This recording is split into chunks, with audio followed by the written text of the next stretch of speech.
Bismillahirrahmanirrahim. Assalamualaikum warahmatullahi wabarakatuh.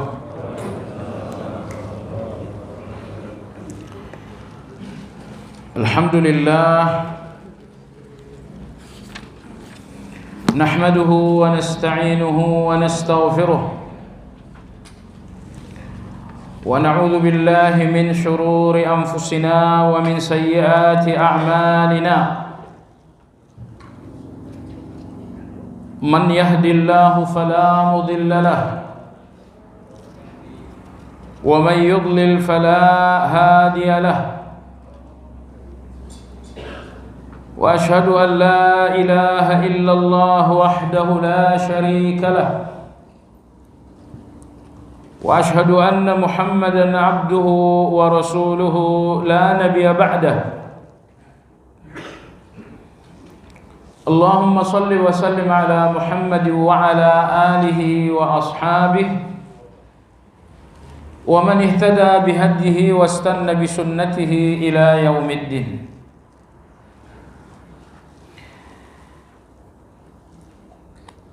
Ya ayyuhalladzina amanu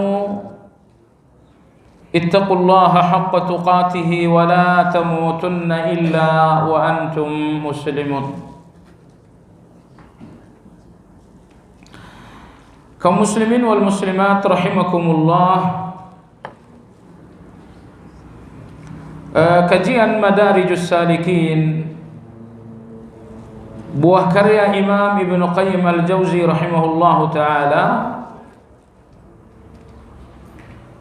Pagi hari ini insyaallah memasuki pembahasan mengenai dosa-dosa hati pada halaman 183.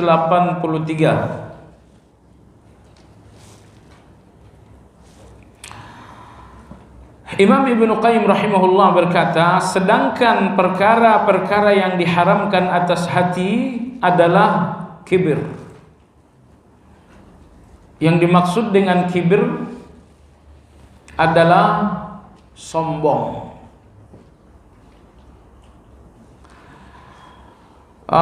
Sombong ini bukan dosa kecil, tetapi dosa besar. Ada dosa besar yang terlihat di luar, yaitu ucapan-ucapan kita, perilaku-perilaku kita. Tapi itu hanya sedikit. Yang sangat banyak itu adalah dosa-dosa di dalam hati. Lalu beliau mengatakan di antara dosa besar dalam hati kita adalah al-kibr, yaitu sombong.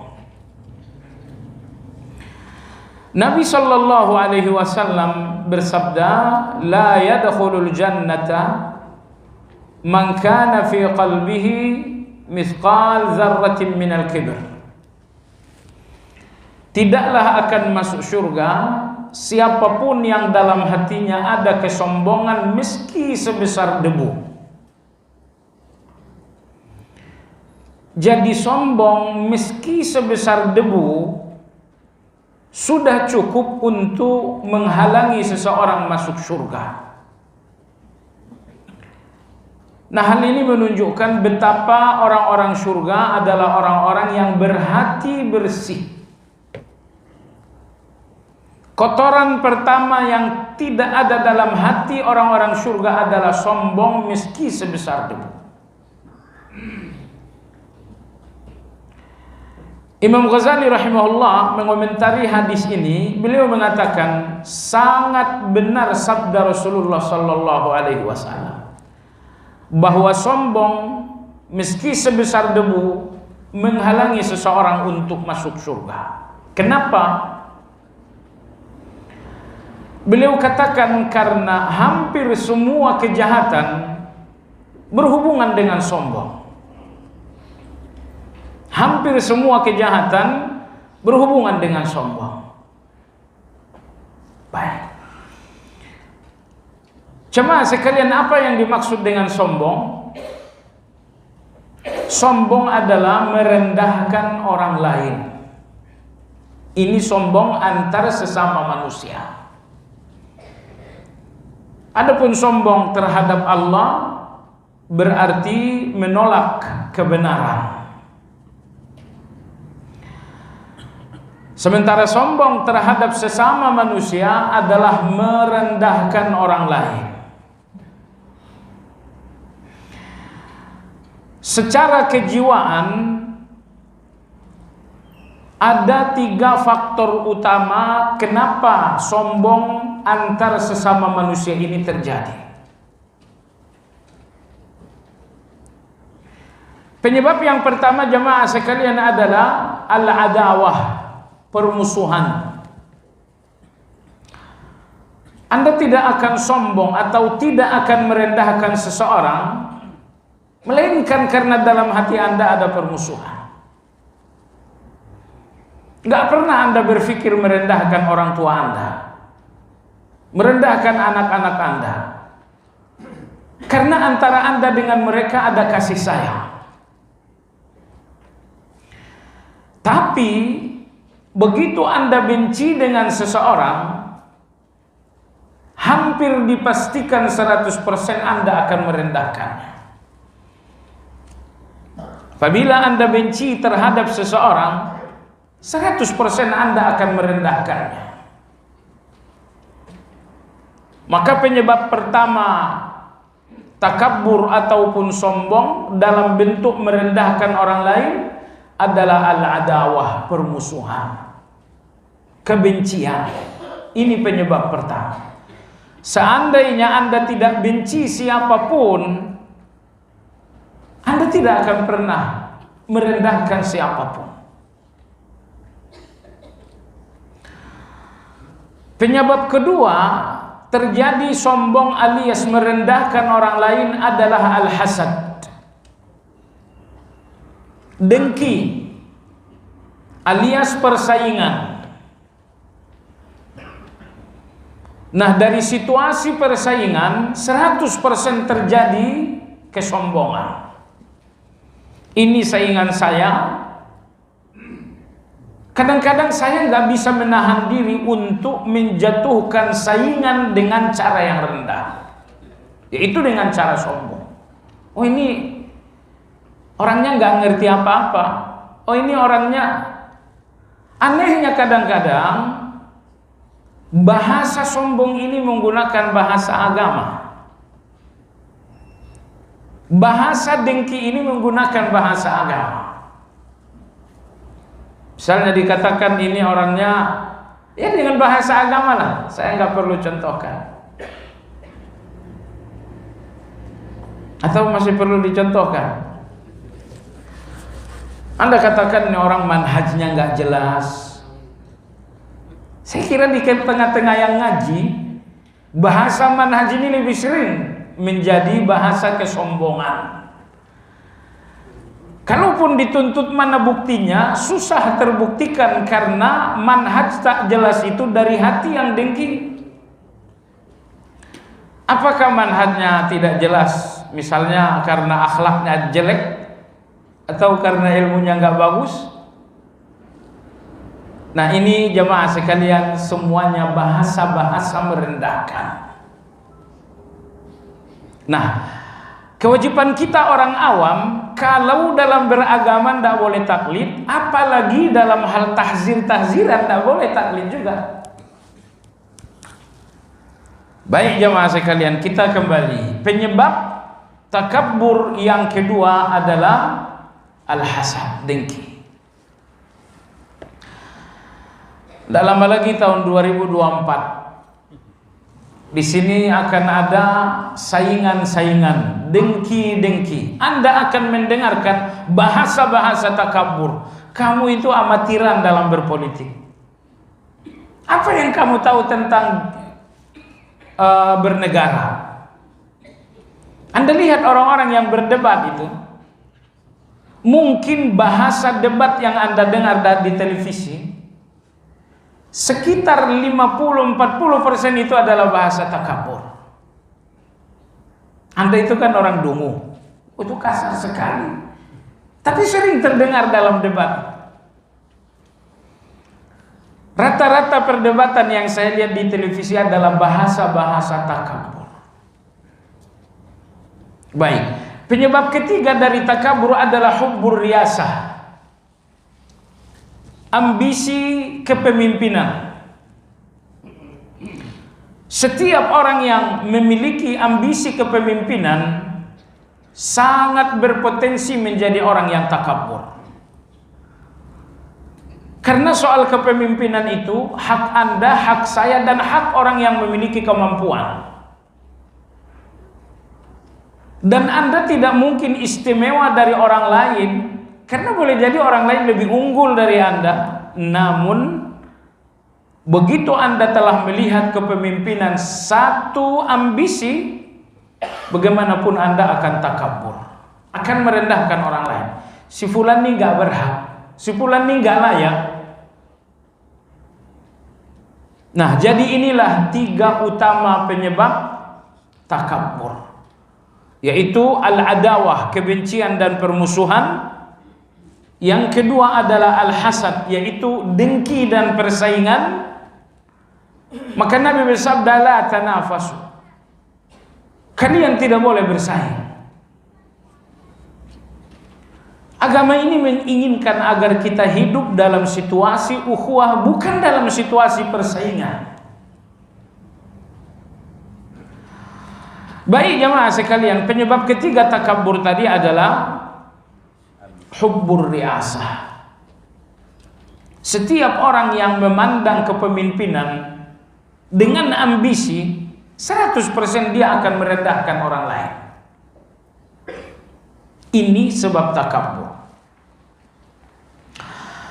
Jemaah sekalian yang saya hormati, lalu apa saja faktor-faktor dari takabur itu di luar hati? Kalau tadi penyebab dalam hati ada 3, lalu penyebab takabur dalam diri seseorang tapi bukan secara kejiwaan.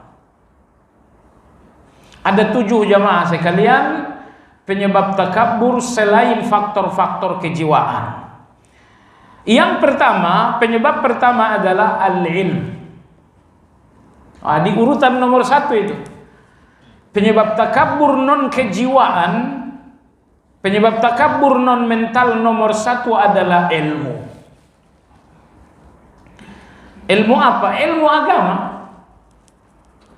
Jadi ilmu agama ini menempati urutan pertama penyebab takabur non mental. Bagaimana mungkin ilmu agama menjadi alat ketakaburan, media ketakaburan? Jawabannya karena 2 hal. Yang pertama, karena ilmu yang menyibukkannya ternyata bukan ilmu yang bermanfaat. Ilmu yang menyibukkannya ternyata bukan ilmu yang sesungguhnya. Ilmu yang sesungguhnya adalah ilmu yang membuahkan rasa takut kepada Allah. Jadi apa yang Anda sebutkan ilmu tapi tidak membuat Anda semakin takut kepada Allah, ini semuanya sampah. Ini bukan ilmu dari Al-Quran. Allah berfirman, innama yakhshallaha min ibadihil ulama. Hanya orang-orang yang berilmu itulah yang memiliki rasa takut kepada Allah.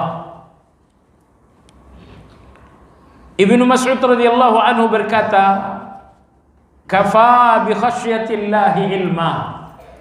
Cukuplah rasa takut seseorang menunjukkan bahwa dia memiliki ilmu. Jadi ilmu itu bukan kepintaran, tapi ilmu itu adalah rasa takut kepada Allah Azza wa Jalla.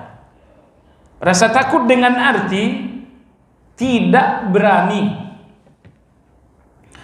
Tidak berani melanggar perintah, tidak berani melanggar larangan.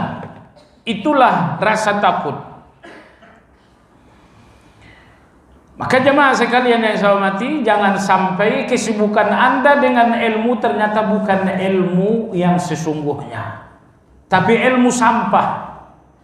Sebab ilmu yang sesungguhnya, ilmu yang membuat Anda semakin takut kepada Allah. Nomor 2, semakin tawaduk kepada manusia. Adapun ilmu yang ternyata membuat Anda memusuhi manusia, itu sampah. Ilmu yang tidak membuat Anda semakin takut kepada Allah, itu sampah. Saya tidak berbicara jauh di luar sana, saya berbicara di dalam sini saja. Mohon tidak tersinggung. Apa itu jemaah sekalian? Saya ulangi apa yang tadi saya sampaikan, bahwa tahzir-tahzir yang terjadi di antara kita yang sudah ngaji, itu bukan ilmu sebetulnya. Itu sampah. Tahzir Anda adalah ilmu untuk orang lain, untuk orang-orang sesat, aliran-aliran sesat. Itulah yang sesungguhnya ditahzir, bukan sesama kawan. Karena tahzir sesama kawan ini merusak ukhuwah, kebencian. Nah, jadi jangan lagi Anda katakan ini adalah ilmu, ini adalah manhaj. Oke, apa hasilnya buat hati Anda?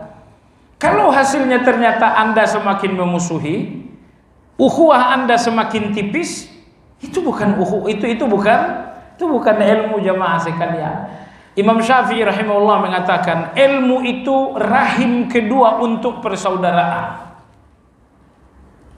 Rahim pertama persaudaraan adalah rahim ibunda kita. Lalu rahim kedua untuk persaudaraan adalah ilmu. Siapapun yang hadir di dalam ilmu, dia adalah saudara kita. Karena ilmu adalah rahim kedua untuk persaudaraan. Jadi kalau kemudian ada ilmu tapi tidak menjadi rahim persaudaraan, itulah yang saya katakan tadi sampah. Pasalnya apa yang kita persoalkan tentang orang lain itu persoalan yang sangat kecil. Itu bukan kotoran hitam di muka, hanya debu saja di ujung hidung. Baik jamaah sekalian, hati-hati. Jangan sampai Anda merasa di atas kebenaran padahal Anda tersesat. Dan setan akan menyesatkan Anda dengan bahasa-bahasa kebenaran padahal Anda dalam kesalahan. Agar Anda tidak tertipu, perhatikan hati dan hakikat. Apa yang Anda pelajari ini, efeknya terhadap hati Anda apa? Kalau efeknya bahwa Anda benci, kalau efeknya bahwa Anda memusuhi, efeknya Anda menjauhi, siapa yang mengatakan ini ilmu? Makanya perlu juga ada kajian sehari dalam daurah atau apa gitu, mengkaji satu buku yang ditulis oleh Imam Ibnu Rajab Al-Hambali, judulnya adalah Fadlu Ilmi Salaf Anil Khalaf. Keutamaan ilmu di tengah orang-orang salaf dibandingkan ilmu di kalangan orang belakangan ini. Antara lain Imam Syafi'i mengatakan ilmu di kalangan orang-orang salaf adalah rahim kedua untuk persaudaraan. Tapi ketika ilmu itu sampai belakangan ini, ternyata ilmu ini menjadi arena persaingan. Arena persaingan. Wal-iyadu billah. Sudahlah, kita udah melihat pemandangan itu, tugas kita adalah melepaskan diri. Biarkan mereka sibuk dan Anda sibuklah dengan diri Anda sendiri. Ilmu yang bermanfaat itu membuat Anda sibuk dengan diri sendiri. Wallahu a'lam. Baik, penyebab pertama takabur dengan ilmu, karena ternyata apa yang dianggap ilmu tersebut bukan ilmu yang sesungguhnya. Ilmu imitasi. Ilmu yang dibalut dengan istilah-istilah. Cuma sekalian yang saya hormati, penyebab kedua takabur karena ilmu adalah disebabkan karena niat yang buruk. Meski ilmu yang Anda pelajari adalah ilmu yang lurus, ilmu yang baik, ilmu yang dikutip dari lentera kenabian, tapi kalau Anda mengambilnya dengan hati yang kotor, ilmu ini akan tetap menjadi takabur bagi Anda. Baiklah jamaah sekalian, saya simpulkan ilmu itu membuat kita saling menyayangi, saling bersaudara. Dan yang terpenting ilmu itu adalah membuat kita semakin takut kepada Allah Azza wa Jalla. Semakin takut kalau kita mencederai kehormatan orang lain. Semakin takut kalau kita memusuhi orang lain. Anda nggak masuk surga dengan hati yang memusuhi. Anda nggak masuk surga dengan hati yang benci. Dan iblis tahu bahwa Anda nggak akan memusuhi orang lain dengan dunia. Karena Anda orang yang cinta agama. Saya ulangi, kalau Anda orang yang cinta dunia, Anda akan memusuhi orang lain dengan dunia, dengan persaingan bisnis, dengan persaingan politik. Tapi iblis mengenal Anda orang yang cinta agama, maka agama inilah yang digunakan iblis untuk membuat Anda mencintai orang, membenci orang lain, memusuhi orang lain. Sebab itu jamaah sekalian, lihatlah, ilmu di tangan Anda, agama di tangan Anda, jadi kebencian kah atau jadi permusuhan? Karena kalau Anda orang yang dekat dengan agama, iblis akan membuat agama di tangan Anda menjadi alat kebencian. Tapi kalau Anda seorang pecinta dunia, iblis akan membuat dunia di tangan Anda sebagai alat kebencian. Baik jamaah sekalian, penyebab takabur yang pertama adalah ilmu. Penyebab takabur yang kedua adalah amal atau ibadah. Masya Allah, ternyata ibadah bisa menjadi media ketakaburan, media kesombongan. Kapan itu? Apabila dengan amal Anda merendahkan orang lain. Yang sholat tidak seperti sholat saya, semuanya tidak sah. Yang sholatnya nggak seperti sholat saya, itu semua tidak sah. Loh, kenapa Anda standarnya? Standarnya Rasulullah Sallallahu Alaihi Wasallam. Kasihan orang kalau standar beramal adalah Anda. Karena amal yang lempang, yang lurus dalam diri Anda cuma 2, cuma 3. Jangan berikan orang standar amal diri Anda, guru Anda. Tidak. Berikan orang standar yang sempurna, yaitu Rasulullah Sallallahu Alaihi Wasallam. Ya, orang yang amalnya seperti saya sah. Kalau tidak seperti saya, oh itu nggak sah. Itulah takabur itu. Ketika Anda jadikan amal Anda, ibadah Anda standar untuk orang lain. Kamu sedekah begini, salah. Kalau saya sih sedekah, kalau saya. Anda bukan contoh bagi siapa-siapa, ngerti tidak? Salat Anda bukan contoh untuk orang yang ingin salat. Puasa Anda bukan contoh untuk orang yang mau puasa. Zikir Anda bukan contoh bagi orang yang ingin berzikir. Satu-satunya contoh semua manusia adalah Rasulullah Sallallahu Alaihi Wasallam. Saat Anda memposisikan diri sebagai contoh, bahkan Anda menstandarisasi diri Anda sebagai contoh, itulah ketakaburan itu. Oh, si fulan sholatnya beda dengan Anda. Oh, enggak jadi masalah, beda dengan saya. Tapi bagaimana? Beda enggak dengan Nabi? Kalau beda dengan Nabi itu persoalan. Tapi bahwa dia enggak beda dengan saya, bahwa dia beda dengan saya, seujung kuku pun itu bukan persoalan. Anda sholat dengan menggerak-gerakkan jari saat tasyahud. Tapi si fulan tidak mengajarkan itu. Oh, enggak jadi soal dia beda dengan saya. Tapi apakah dia beda dengan Nabi? Kalau ternyata dia ada dalil, berarti dia tidak beda dengan Nabi, nggak jadi soal. Nggak jadi soal. Ada seorang guru ngajak saya ketemuan. Saya pikir ada persoalan besar. Ternyata persoalan besarnya cuma menggerakkan jari. Ternyata antum katakan tidak perlu gerakkan. Iya, saya punya alasan. Apa alasannya? Alasannya bla bla bla. Dia diam juga.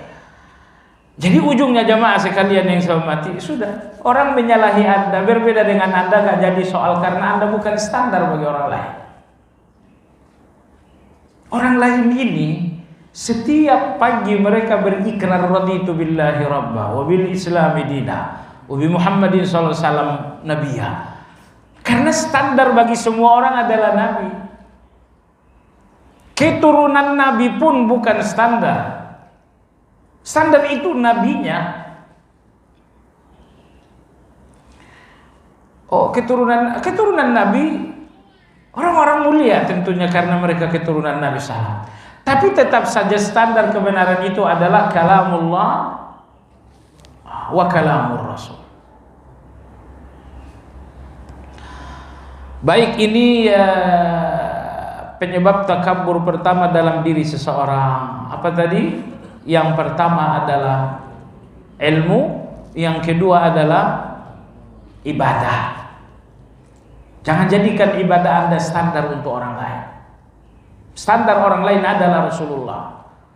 Sehingga ketika ada orang yang beda, oh itu amalnya nggak sah, nggak sunnah. Kalau ingin sunnah, saya sunnah. Oh, sunnah itu Rasulullah, bukan Anda. Jemaah sekalian, yang ketiga, media takabur ketiga. Sebab takabur yang ketiga apa? Nasab, keturunan. Jadi takabur yang paling bodoh, mohon maaf saya agak kasar, saya hanya mengutip ucapan ulama kita, takabur yang paling bodoh adalah takabur karena keturunan. Kenapa? Takabur karena keturunan artinya Anda takabur karena kesempurnaan orang lain, bukan karena kesempurnaan diri Anda. Kalau Anda takabur dengan ibadah, ibadah itu memang ada dalam diri Anda.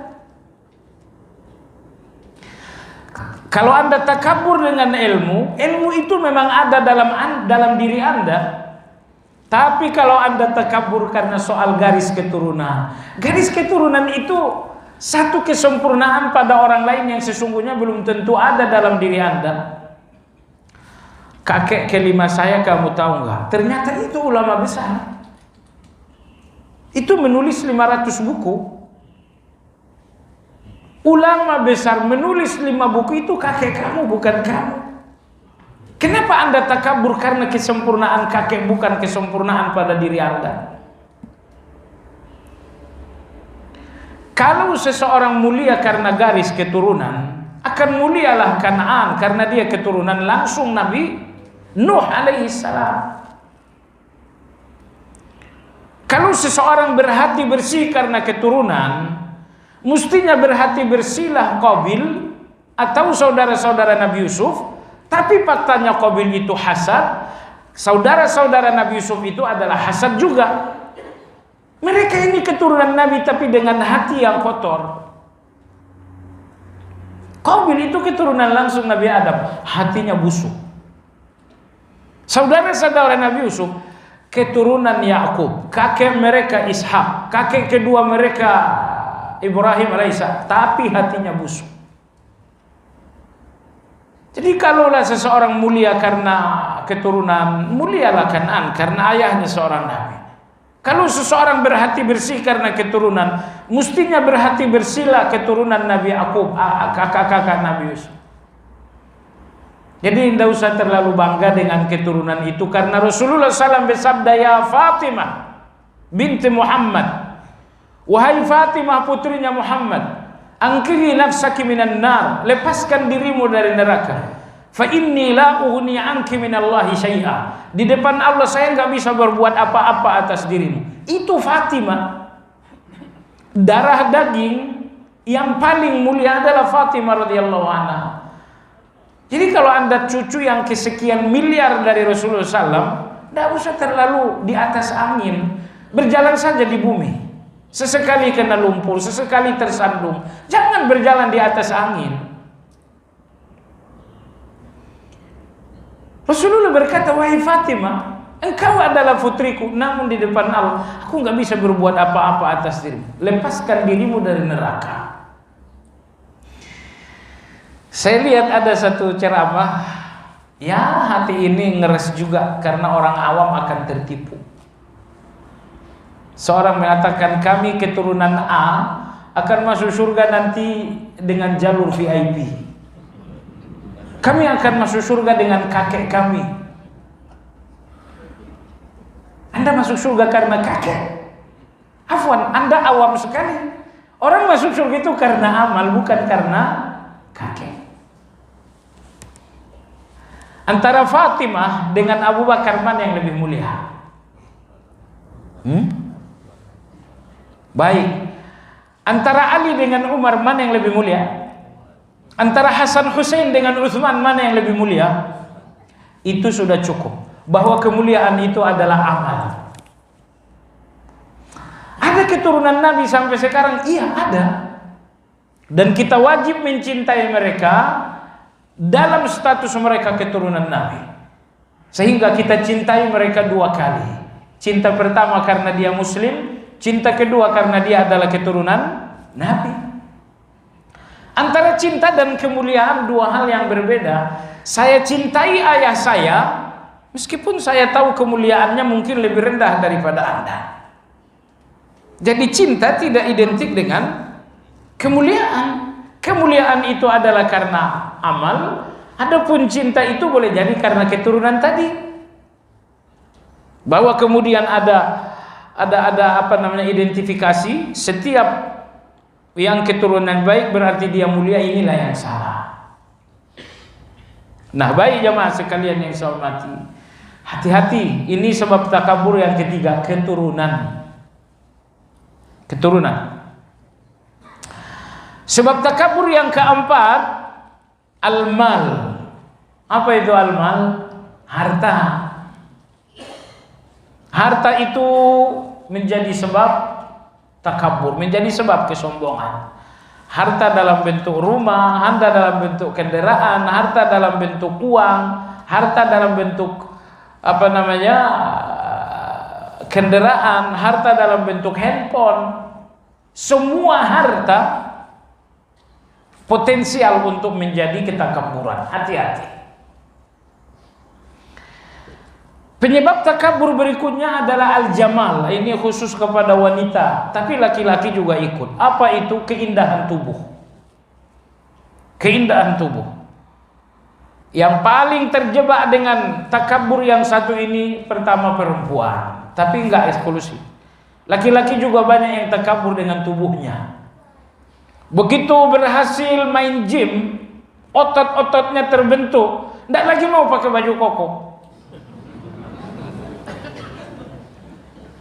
Pakainya apa? Beli baju yang ketat-ketat, beli celana yang ketat. Ya salah. Beli baju yang ketat untuk apa? Untuk otot ini biar kelihatan. Saya punya kawan gitu ya, ototnya bagus dan dia angkat besi 200 kg. Kita pernah ngaji di satu tempat, rupanya motornya ada di tengah. Ini yang hadir banyak. Motornya ditenteng aja keluar, diangkat dulu. Saya ketawa aja. Tapi karena udah ngaji, otot besarnya itu gak ditonjolin, tetap aja pakai gamis. Saya belum temukan manusia sehat bagus otot dia. Mungkin Pak Adirai juga bisa kalah itu soal otot. Karena dia di samping binaragawan, dia juga angkat besi 200 kg. Kalau Anda kecil bagi dia. Motor kita parkir agak di tengah tuh. Gimana keluar ini? Oh tenang Ustaz. Ustaz tunggu di sana. Motor ditenteng begini. Cuman udah ngaji. Jadi otot bagus itu ditutupi aja. Nah ini termasuk orang yang apa ini? Orang yang takabur dengan tubuh. Hari ini hari libur, besok juga hari libur. Banyak orang yang berolahraga dengan baju yang bagus saja, nggak jadi soal. Nggak perlu pakai baju untuk pamer nih, pinggul, ini, paha. Nggak usah diketat-ketatin. Anda keluar dengan baju yang menampakkan bentuk aurat. Misal 500 mata memandang, 500 dosa Anda dapat. Pulang ke rumah positif 500 dosa. Iya. Kasihan orang berdosa gara-gara Anda. Ya kalau memang Anda merasa perlu berolahraga dengan baju ketat, ya di tempat yang tertutup. Anda perempuan-perempuan, buatlah tempat khusus olahraga perempuan. Jangan ada bapak-bapak yang ikut. Tapi kalau Anda berolahraga di tempat terbuka, kasihan mata orang. Kadang-kadang pulang ke rumah berantem dengan istri. Kenapa mata kamu tadi kemana? Mata kamu kemana, kata istrinya, gara-gara apa? Anda, ini dia sebab takabur yang kelima. Apa itu? Jamal, tentang keindahan, keindahan tubuh. Tidak usah banding-bandingkan hidung saya, hidung dia, pipi saya, pipi dia, gitu kan? Oh, ini hati-hati dengan takabur yang satu ini. Anda boleh bertubuh bagus, tapi janganlah takabur. Takabur yang keenam, al-quwah, kekuatan. Kekuatan itu antara lain jabatan. Oh, kamu itu golongan berapa sih? Kekuatan itu soal bintang. Kekuatan itu soal jabatan tadi. Ya. Kalau jadi pejabat untuk takabur, kasihan. Ya, Anda dapat dosa saja. Baiklah jemaah sekalian yang saya hormati. Umar radhiyallahu anhu termasuk presiden lama atau khalifah yang lama. Beliau menjabat 10 tahun. Tapi ketika beliau berhasil melakukan invasi perluasan wilayah sampai sejumlah negara-negara Eropa ada dalam kekuasaan Umar. Akhirnya Kaisar Romawi mengirimkan intelijen ke Madinah. Pengen tahu seperti apa Kaisar Madinah ini.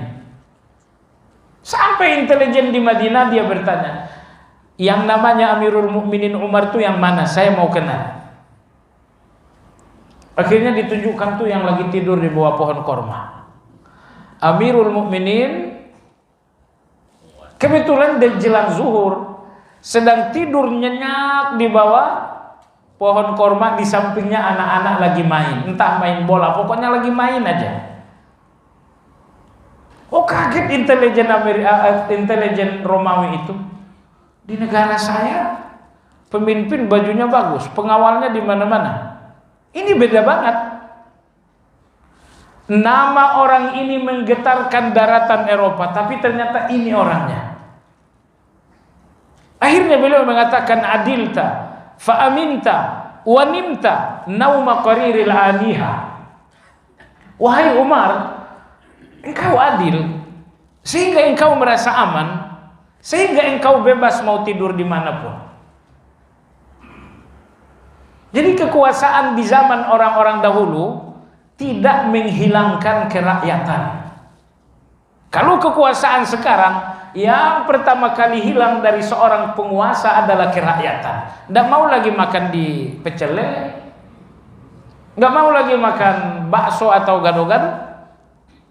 Padahal biasanya makan gado-gado sama kita. Begitu jadi pejabat, nggak ada lagi kerakyatannya.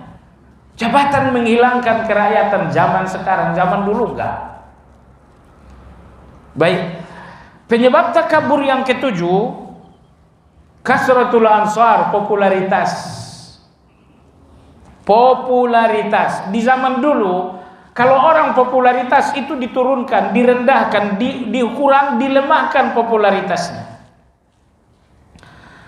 Di zaman Abu Bakar semua pertempuran menang, tidak ada pertempuran yang kalah. Abu Bakar menjadi khalifah selama 2 tahun dan terjadi sejumlah konflik bersenjata. Konflik pertama adalah dengan orang-orang yang murtad.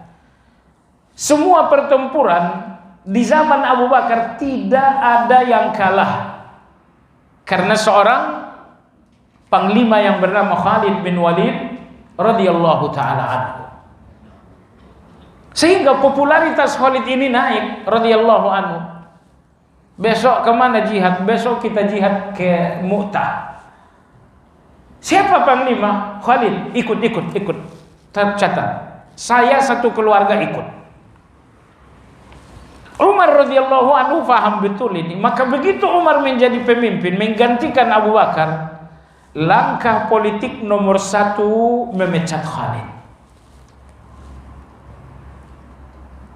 Kenapa? Nama Khalid ini sudah menjadi fitnah, merusak niat.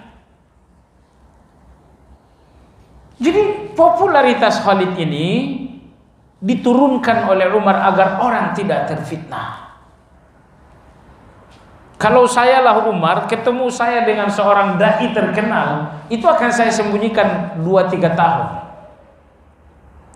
Supaya apa? Supaya popularitasnya nggak jadi fitnah bagi orang lain. Ya.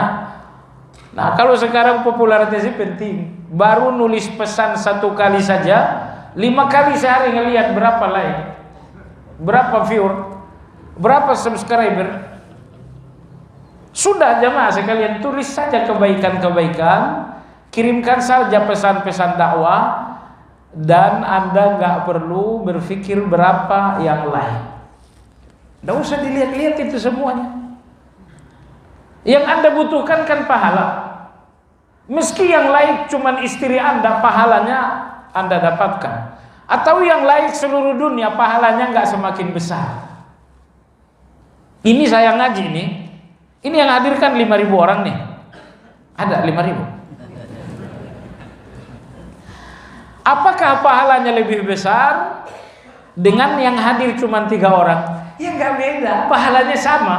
Yang hadir 3 orang pahalanya segitu, yang hadir 1 juta pahalanya segitu juga. Kalau tujuan Anda pahala, sedikit atau banyak, Anda populer atau Anda nggak populer, nggak berkurang jamaah sekalian. Jadi popularitas itu sebab takabur yang ke-7.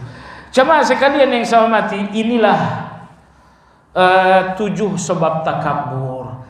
Saya nggak tahu mana yang cocok dengan Anda. Apakah sebab takabur yang pertama? Kayaknya nggak cocok karena kita bukan orang berilmu.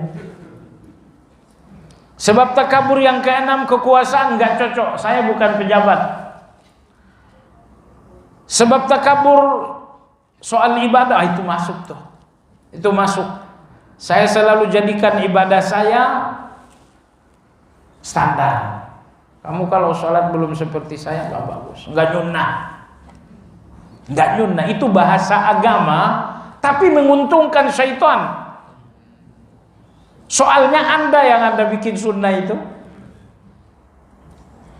Kalau nggak ngaji ke fulan, nggak nyunnah, kok Anda jadikan si fulan ini sunnah? Semua yang mengajarkan Al-Quran dan hadis sun itu namanya nyunnah. Walaupun dia nggak berguru ke fulan, nggak berguru ke fulan. Ternyata kadang-kadang kita yang baru ngaji ini, manusia sekarang inilah yang kita sebut sunnah. Siapa yang nyunnah itu? Fulan itu nyunnah. Sunnah itu Rasulullah SAW. Baik jamaah sekalian yang saya hormati. 2 pembahasan lagi tentang takabur. Pembahasan berikutnya adalah apa bahaya takabur bagi diri Anda? Ada 4 bahayanya. Bahaya takabur untuk diri Anda. Yang pertama adalah ghammun. Orang takabur itu sering gelisah.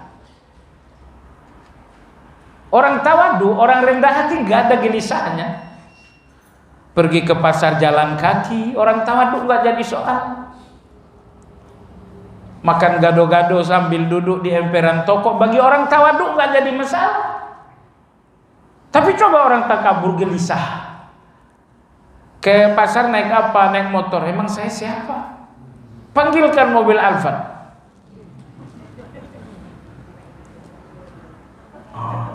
Padahal cuma manggil doang.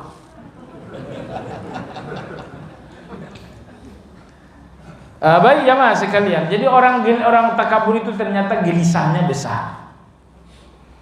Tahun 2024 besok persaingan, jabatan bakal lepas ini. Ini jabatan bakal lepas ini.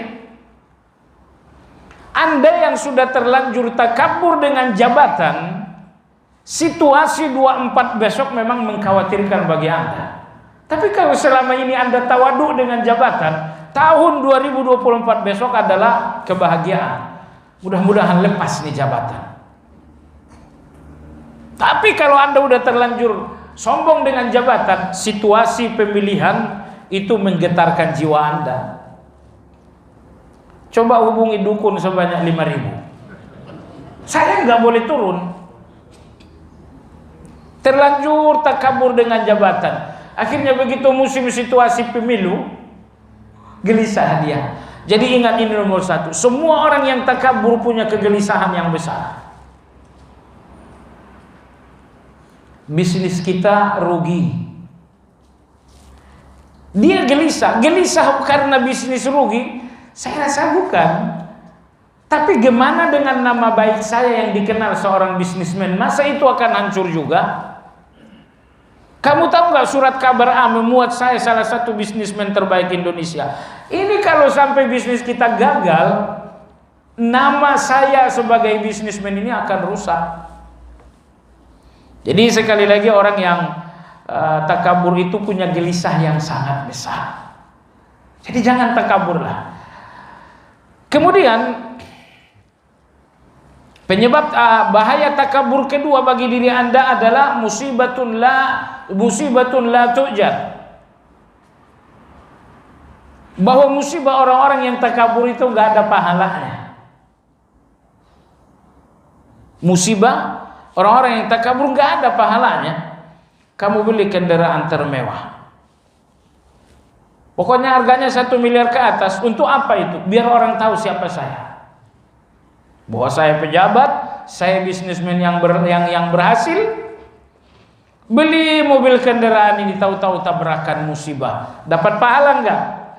Mana ada pahalanya karena ini semuanya adalah ketakaburan. Ini semuanya ketakaburan. Musibah Anda karena takabur enggak ada pahalanya. Kecuali kalau Anda musibah bukan karena takabur. Ya, musibah sakit misalnya, itu ada pahalanya. Tapi kalau musibah ini karena ketakaburan Anda, karena ketakaburan, itu enggak ada pahalanya jamaah sekalian. Baik jamaah sekalian yang saya hormati, tapi menghapus dosa enggak? Misalnya saya pakailah baju, tapi untuk takabur, biar orang tahu siapa saya. Saya pakai baju ini. Ya, ternyata kemudian terjadi kecelakaan. Dalam rangka saya akan menampilkan baju saya di depan orang. Dalam perjalanan terjadi celaka. Kecelakaan kemana? Ke masjid bukan. Kemana? Ingin menampilkan baju baru. Ingin sombong dengan baju baru. Ini musibah tidak menghasilkan pahala. Tapi apakah dia menghapus dosa? Iya. Kalau ternyata dia sabar, dia taubat, iya, insya Allah itu menghapus, tapi nggak ada pahalanya. Baik, kemudian berikutnya, takabur itu sakhatur Rabb. Takabur itu dibenci oleh Allah. Ya, takabur itu dibenci oleh Allah Azza wa Jalla.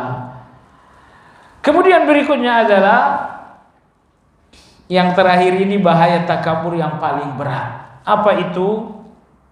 Allah akan cabut hidayah.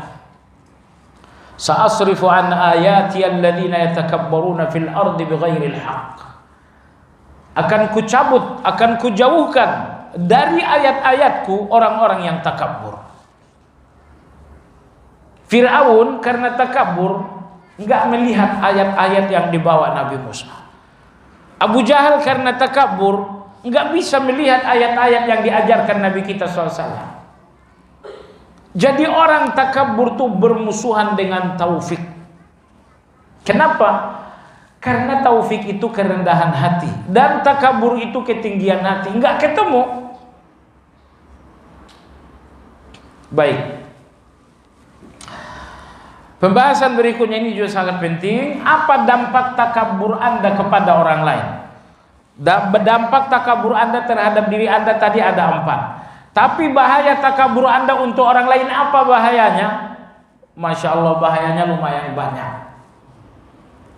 Kita sebutin satu persatu. Pertama, zawalu izalatun ni'am. Orang yang takabur berusaha menghilangkan nikmat orang lain. Ini gimana caranya biar dipecat jadi pejabat? Bagaimana caranya biar orang ini diusir dari komplek ini? Ini satu-satunya saingan saya dalam soal kekayaan. Ini nomor satu. Tidak ada orang takabur melainkan berusaha menghilangkan nikmat orang lain. Kemudian bahaya takabur untuk orang lain yang kedua adalah asyamata. Apa itu asyamata? Ada rasa gembira kalau orang lain mengalami musibah. Oh, si fulan di PHK. Waduh, alhamdulillah banget itu. Nah, itu alhamdulillah Anda nggak ada pahalanya. Pejabat fulan sudah dipecat. Oh, Anda sujud syukur. Nggak ada pahalanya. Ini sujud syukur syamata, kegembiraan atas musibah orang lain. Nah, kemudian bahaya takabur yang ketiga untuk orang lain adalah al-hajar. Anda selalu berusaha menjauhi orang lain, tidak mau dekat dengan mereka. Ini saingan saya nggak bisa dekat dengan dia. Mestinya kalau makan satu meja, nggak mau dia. Nah, berikutnya jamaah sekalian adalah istisghar. Orang takabur itu selalu merendahkan orang lain. Berikutnya al-idza. Orang takabur berusaha menyakiti orang lain. Kemudian orang takabur selalu menuduh. Bahaya takabur berikutnya menuduh orang lain. Si fulan itu hebat. Apanya yang hebat? Kamu nggak tahu aja dia begini. Suka menuduh orang takabur. Berikutnya man'ul haq. Orang takabur itu juga berusaha untuk menghalangi hak orang lain. Ini orang berhak dong kita jamu, nggak usah. Orang ini sakit, haknya untuk dijenguk, tapi karena takabur jangan dijenguk. Hak sesama muslim ada 5 atau 6. Bagi orang-orang yang dengki dan orang-orang takabur, ini semuanya hilang. Kalau bertemu ucapkan salam, kalau dia salam jawab salam. Berat kalau kita takabur itu. Wallahu ta'ala alam. Itulah tadi beberapa hal berkenaan dengan takabur. Yang akan datang adalah penyakit hati berikutnya, dosa hati berikutnya pada halaman 183. Ya, sampai di sini. Barangkali ada pertanyaan, silakan.